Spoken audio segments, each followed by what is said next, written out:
जय श्री कृष्णा में प्रियांशी। आज हम 84 वैष्णवों की वार्ता से गोपाल दास बांसवाड़े जी की वार्ता प्रसंग पहले का सेकंड पार्ट सुनेंगे।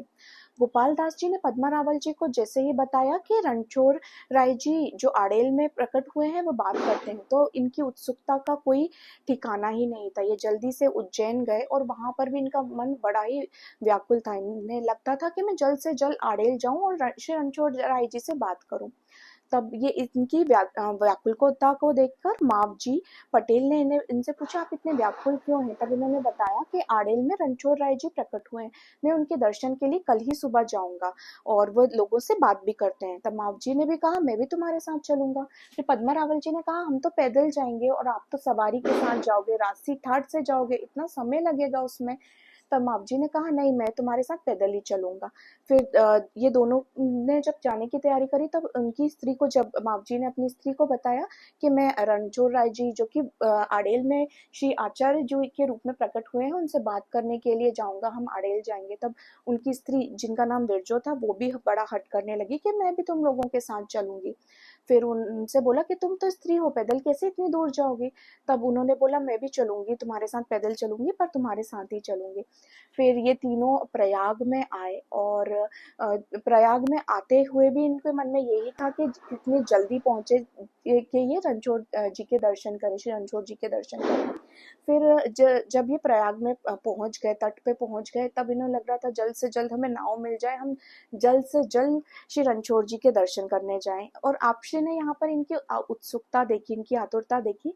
तब कुछ वैष्णव जनों को बोला कि वहाँ दूसरी पार जो ये लोग हैं इनको लेकर आ जाओ।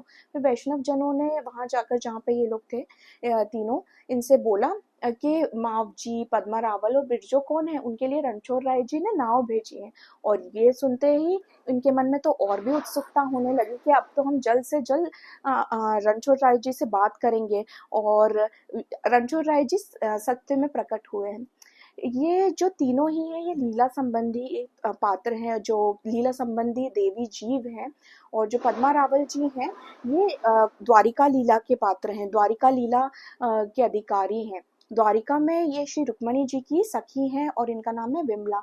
जब एक बार बड़ा ही फेमस सा प्रसंग है, जब श्री ठाकुर जी रुक्मणी जी से परिहास कर रहे थे और रुक्मणी जी बेहोश हो गई थी। उस समय श्री ठाकुर जी ने उनकी आवभगत करी थी। इस पर गुस्सा होकर रुक्मणी जी ने अपनी सखी विमला को बोला था कि जाओ, तुम धरती पर गिरो, तुम्हारी वजह से श्री ठाकुर जी को मेरी आवभगत करनी पड़ी, उन्हें श्रम हुआ, इसलिए पद्मा रावल बन के आए। और जो ये बिरजो और माधव जी हैं, ये दोनों ही श्री चंद्रावली जी की सखी हैं और ये ब्रज लीला से संबंधी हैं। और यहाँ पर हम इस छोटे से प्रसंग से हमको ये समझना चाहिए, अगर कोई प्रेमी भक्त होता है तो उससे तो भगवान सच में बात कर लेते हैं। वहां पे प्रेमी भक्त लॉजिक नहीं ढूंढता और ऐसे भक्तों को भगवान के दर्शन भी होते हैं, भगवान अपना अनुभव भी करवाते हैं। जहाँ हम भगवान को भगवान उनके ऐश्वर्य स्वरूप में पूछते हैं, वहां पर हम उन्हें भगवान देखते हैं, पर जब हम उन्हें अपने प्रेम के, उनके प्रेम से उनके रूप में देखते हैं, तो भगवान हमें अपना अनुभव भी करवाते हैं। जय श्री कृष्णा। श्री वल्लभाधीश की जय।